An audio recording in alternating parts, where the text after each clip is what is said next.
In a single tweet, President Trump announced the immediate suspension of all trade talks with Canada over its digital services tax. And he didn't stop there. He threatened a 25% retaliatory tariff on auto parts. So how much more will you be paying for brake pads or tires next month?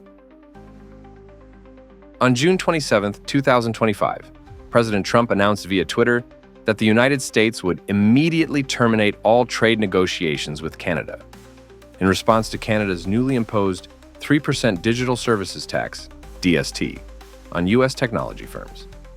He characterized Canada's move as an economic act of hostility and warned that Washington would unveil retaliatory tariffs within the next 7 days.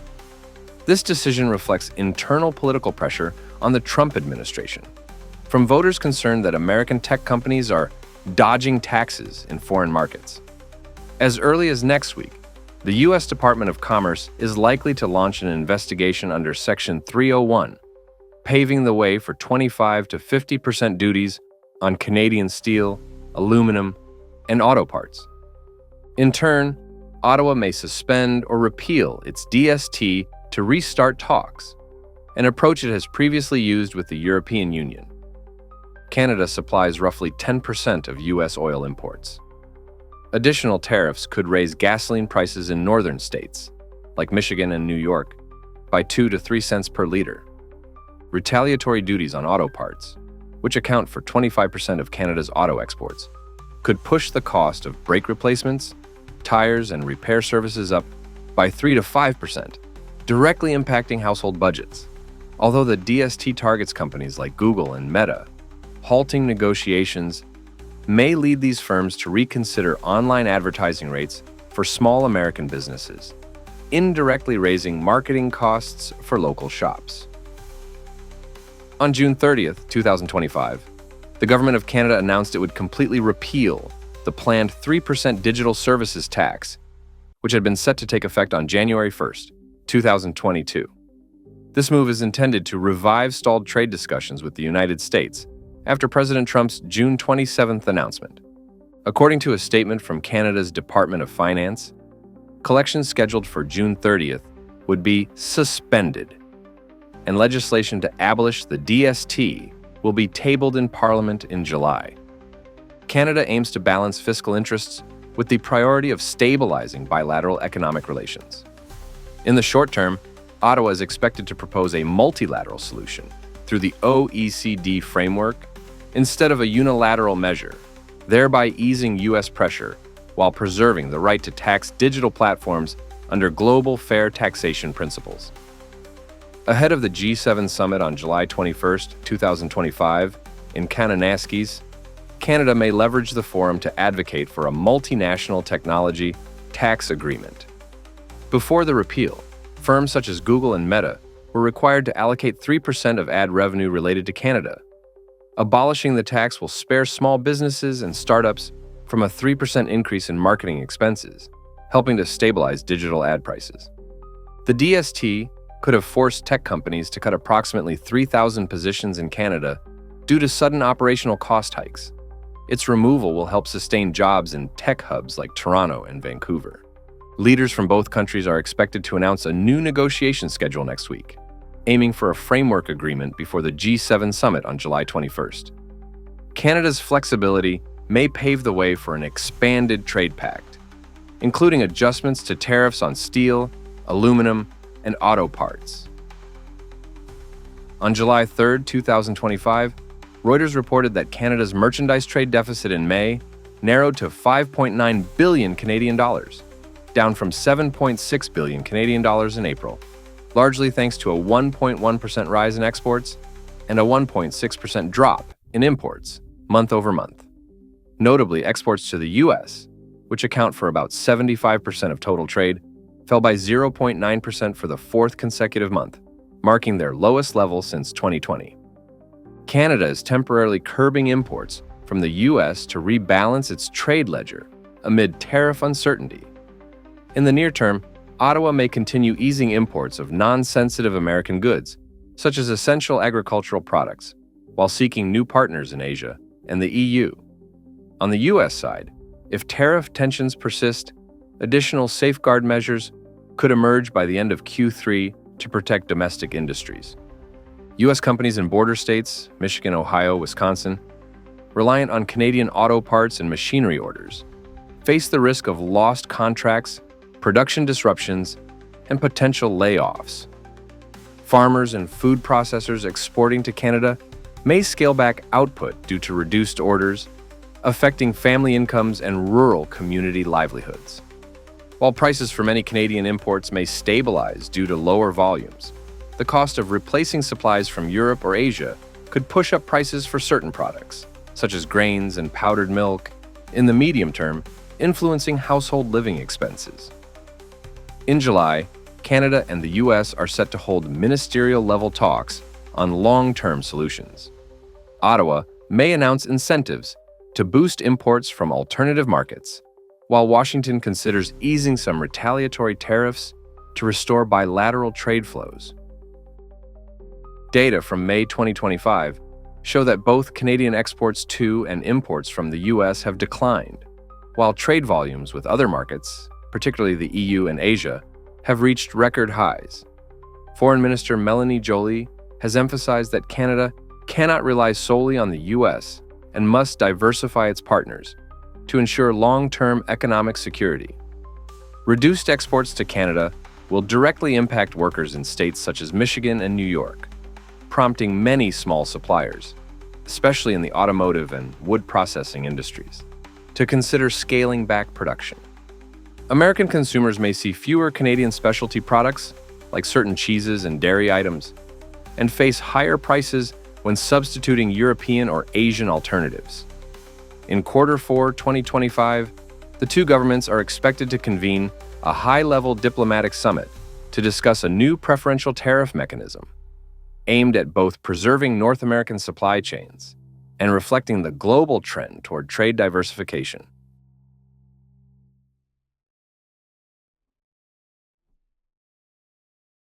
Walmart, the largest retailer in the United States, is currently facing unprecedented challenges as it proceeds to close multiple stores and reduce its workforce by several thousand employees, largely due to pressure from newly enacted tariff policies.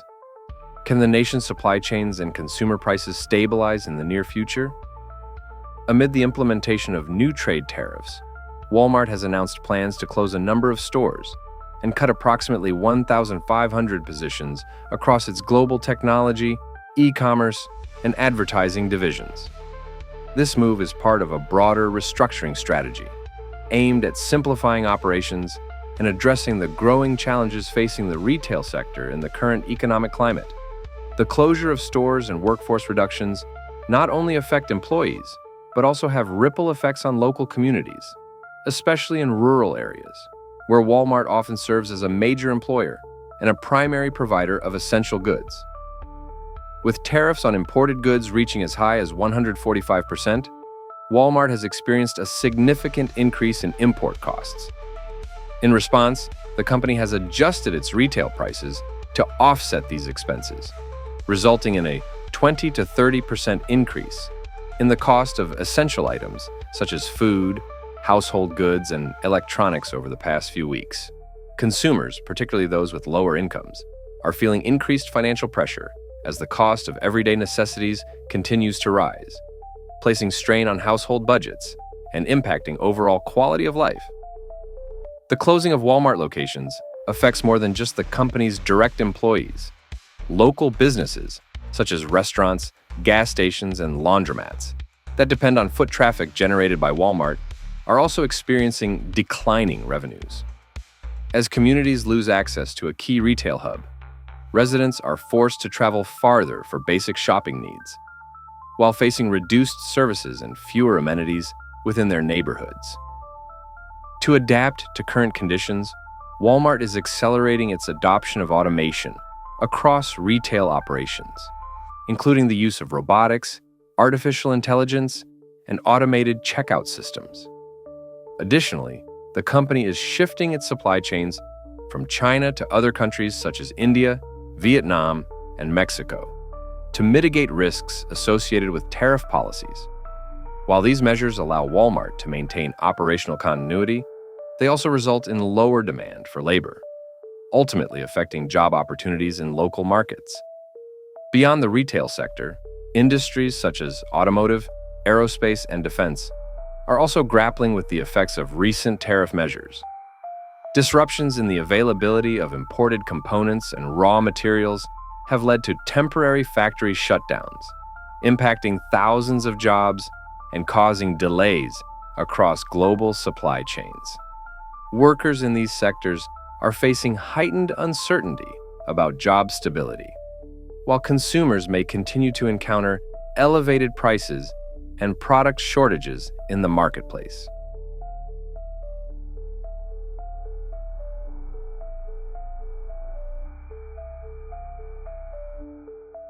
The U.S. economy is navigating a complex terrain, shaped by rising tariffs, a weakening dollar, and shifting investment flows.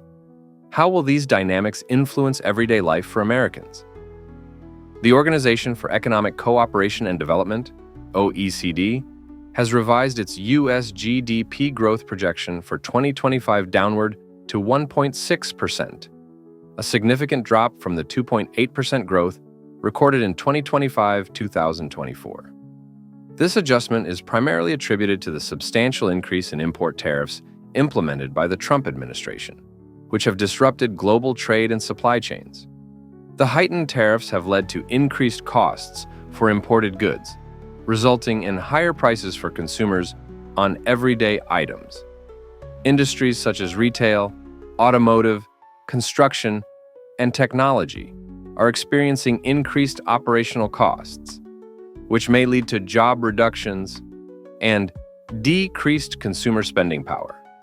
The OECD also projects that inflation, as measured by the Personal Consumption Expenditures Price Index, will rise to 3.9% by the end of 2025, potentially delaying further Federal Reserve rate cuts. The U.S. dollar index, DXY, has declined by approximately 9% since the beginning of 2025, reflecting diminished investor confidence. This depreciation is influenced by concerns over trade policies and economic stability. A weaker dollar increases the cost of imported goods, contributing to higher inflation and affecting the purchasing power of consumers. Additionally, it can lead to increased interest rates on loans and mortgages, placing further financial strain on households.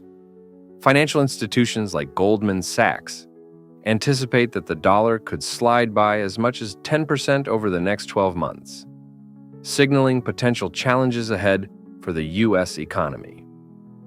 In response to economic uncertainties, investors are turning to gold as a safe haven asset. Gold prices have surged to record highs, reaching over $3,300 per ounce. Higher yields often mean higher borrowing costs. For those looking to buy a home or finance large purchases, monthly payments may increase significantly. Additionally, market swings have hit retirement accounts and savings plans, eroding long-term financial security for millions of Americans. The Congressional Budget Office estimates that if 10-year yields average 4.4% over the next decade, it could add an additional $1.8 trillion to the national debt, potentially leading to higher taxes or reduced government services. Global investors are reallocating capital to markets perceived as more stable, such as those in Asia and Europe. This shift is driven by concerns over U.S. trade policies and economic direction. Less foreign investment could slow job creation and delay infrastructure upgrades across the country. In the long term, continued capital flight raises the risk of economic stagnation or even recession. Without adequate funding, critical sectors may struggle to expand, limiting opportunities for workers and businesses alike. Analysts at J.P. Morgan Private Bank note that the dollar has not exhibited its usual safe haven status in 2025, indicating a shift in investor sentiment.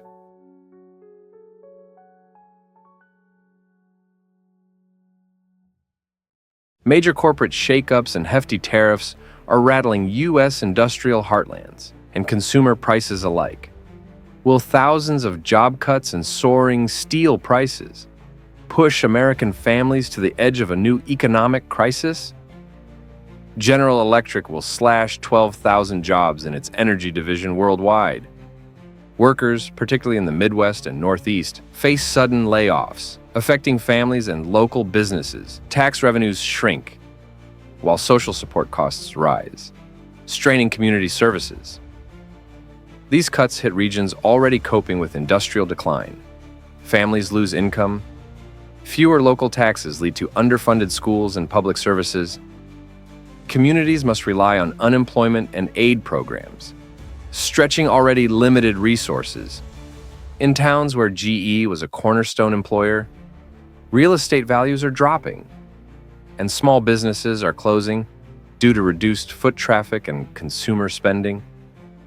Entire local economies face cascading effects from this workforce reduction, with no quick path to recovery. The U.S. doubled steel and aluminum tariffs to 50%, effective June 4th. Domestic aluminum prices jumped by 54% Midwest premium, and hot-rolled coil steel climbed 7.4%. Canned food prices may rise 9 to 15%, or by 30 cents per can. Consumers face higher prices for cars, appliances, canned goods, and construction materials. Low and middle income families will feel the pinch most during grocery shopping and household spending. Communities relying on manufacturing may bar business expansion or relocation due to cost uncertainty. Families planning home repairs or vehicle purchases are now postponing them. Construction jobs are being reevaluated or cut. Small manufacturers warn that profit margins are evaporating, forcing potential layoffs or even closures in already vulnerable rural regions. Tariffs will cost the typical household $3,800 a year. Car prices could increase by $2,000 to $4,000 per vehicle, squeezing middle-class budgets and diverting spending from other essentials. The US ISM manufacturing PMI fell to 48.5 in May, marking a third consecutive month of contraction. Companies like GM delayed investor briefings, and UPS plans to cut 20,000 jobs, citing tariff-driven cost pressures. Hiring freezes and layoffs make job markets unpredictable. Families delaying purchases weaken local economies. Consumer confidence drops, harming small businesses and eroding the social fabric of manufacturing towns. Experts caution that tariffs alone cannot revive U.S. industry. They urge long-term strategies, retraining workers, supporting innovation, and sustainable investment. GE and others are shifting production abroad, seeking stable costs and business climates. When companies leave, towns lose jobs, tax dollars, and identity. Workers without new skills face unemployment. Without a clear industrial roadmap, communities struggle to attract new firms or retrain displaced employees. International visits to the U.S. have plunged, triggering billions in economic losses and warning signs for the summer season. Could easing entry rules and marketing campaigns reverse the trend?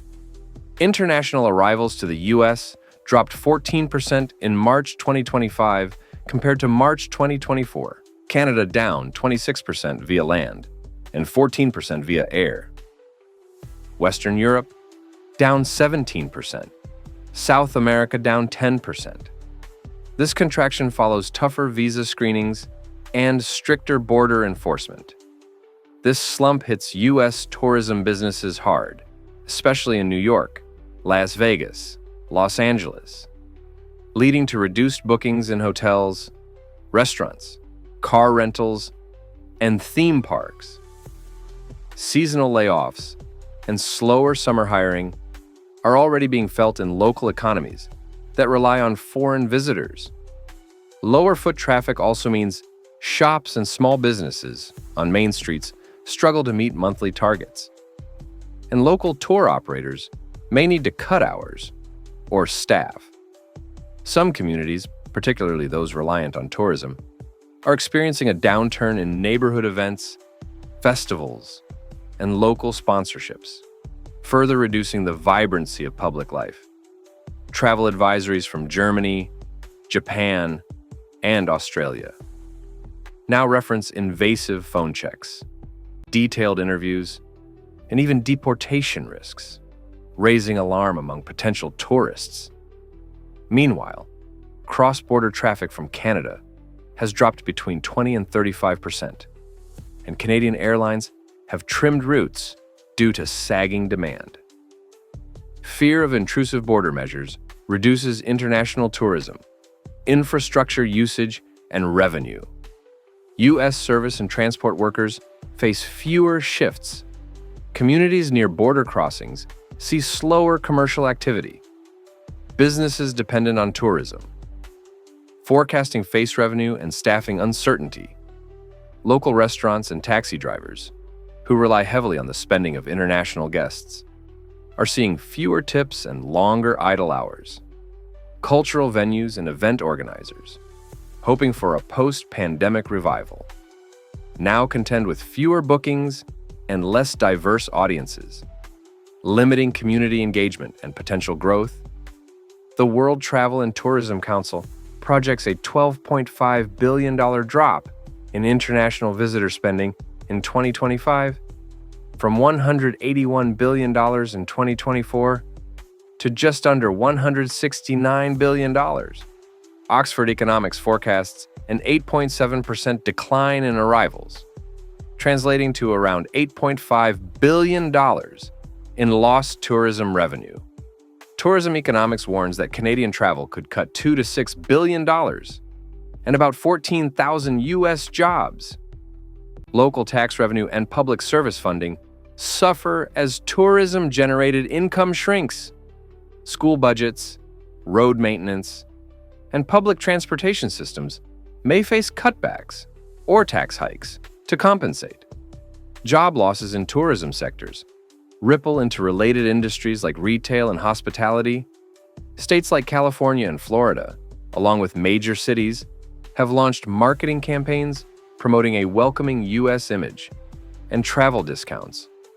Airlines and hotels are offering bundled deals to attract early summer bookings. While still emerging, these initiatives aim to stem the downturn. If successful, these efforts could fuel summer travel, helping tourism-dependent regions rebound in jobs and revenue. If delayed or weak, dependence on summer tourism may see continued unemployment, prompting budget shortfalls and possible reductions in public services. Major international airlines are cutting flights to the U.S., leaving travelers and local businesses facing growing challenges.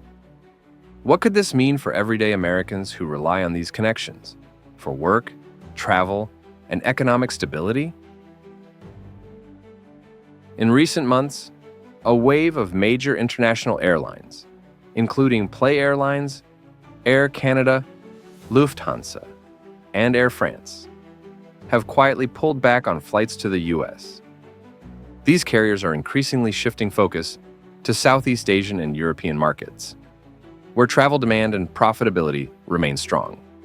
According to a May 2025 report from Aviation Week, Air Canada has discontinued 5 key cross-border routes, connecting U.S. cities such as Detroit, Minneapolis, and Tampa to Canadian hubs. This shift is not isolated. Other major airlines are following suit, citing the U.S. market's high costs and uncertain returns. The impact is already being felt in U.S. airports, especially in local hubs like Buffalo, Tampa, and Seattle. The number of available seats on flights between the U.S. and Canada alone has dropped by an estimated 320,000 since January 2025, based on official data from Statista. With fewer international visitors, local businesses that rely on airport traffic, restaurants, taxis, and hotels are struggling to maintain profits. The U.S. Travel Association estimates domestic tourism and hospitality sectors could see losses of up to $8.5 billion in 2025 as declining international arrivals drain revenue from airports and surrounding communities. This pullback doesn't just inconvenience travelers, it undermines the economic backbone of dozens of cities across the country.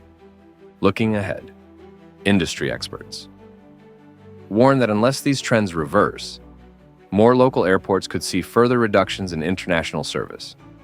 Smaller airports are at particular risk of losing their last remaining overseas connections, making it even harder for Americans to access global destinations and for foreign visitors to reach U.S. towns. This shrinking network may continue into 2026, further widening the gap between major travel hubs and the rest of the country.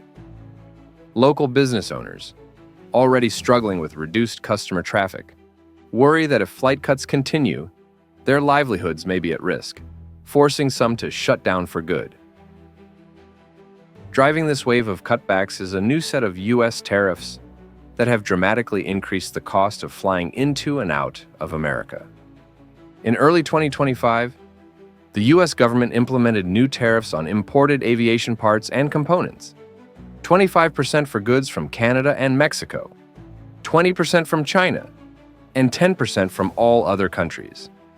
Industry data from Reuters show that these increased costs have had an immediate impact, with Air Canada reporting a double-digit drop in U.S.-bound ticket bookings, down by 10 to 15% in the first half of 2025. These tariffs are forcing airlines to adjust their strategies. Air Canada is increasing domestic routes and adding flights to vacation spots in Mexico and the Caribbean. Lufthansa and Air France are also redirecting capacity to European and Asian markets, where tariff costs are lower and demand is more stable. For American consumers, this means international flight tickets to and from the U.S. are now more expensive and harder to find. The New York Times reports that the average cost of an international round-trip ticket to the U.S. has increased by 12% since the new tariffs took effect. Choices are shrinking, making it more difficult for Americans to travel abroad for business or leisure, and limiting the ability of foreign tourists to visit the U.S. for American businesses, especially those that depend on global partners or customers. Fewer direct flights and higher travel costs are making international deals more complicated and sometimes impossible. Looking forward, if tariffs remain high, analysts forecast even greater reductions in international flight options.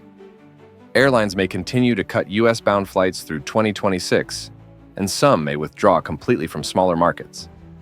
This would mean continued pressure on ticket prices, less competition, and a widening gap between what Americans pay to travel and what travelers in other parts of the world experience. With fewer airlines competing, the risk of monopolies or price fixing increases, further hurting the wallets of American families and business travelers. Behind these immediate changes lies a more significant, long-term shift in the global aviation landscape. As the U.S. becomes a less attractive market, other regions, especially Southeast Asia, broader Asia, and the Middle East, are rising as new aviation hubs. Leading airlines like Vietnam Airlines and Singapore Airlines have expanded their international networks in 2025, adding new routes and increasing flight frequencies to key destinations. According to the International Air Transport Association, IATA, Southeast Asia has seen international passenger traffic jump by 19% in the first quarter of 2025, compared to the same period last year. Industry analysts warn that if the U.S. does not reconsider its trade and travel policies soon, it risks losing its long-held position as a central hub of global aviation. The phrase flyover zone, once used to describe parts of the U.S. seen only from 35,000 feet, may soon apply to the country as a whole.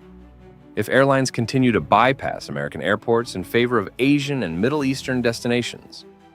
Projections from the Center for Aviation, CAPA, suggest that without a course correction, the U.S. could lose another 1.2 million international passenger arrivals in 2026, with corresponding losses in tourism, hospitality, and related industries. American workers stand to lose jobs in airport services, transportation, and retail, while consumers face even higher airfares and longer travel times. To maintain its standing, the U.S. will need to take decisive steps: reduce aviation tariffs, reopen key international routes, and make it easier for travelers to obtain visas and enter the country. Failing to act could see the U.S. not only lose economic competitiveness, but also fade from the global tourism and business landscape. Strong international connectivity has long been a source of American prosperity, and without timely action, this advantage could be lost to rising global rivals. Industry forecasts highlight a future where the U.S. could fall behind in global travel and business. If current trends persist, for Americans, the time to advocate for smarter policies and broader global engagement is now, before the world truly flies by.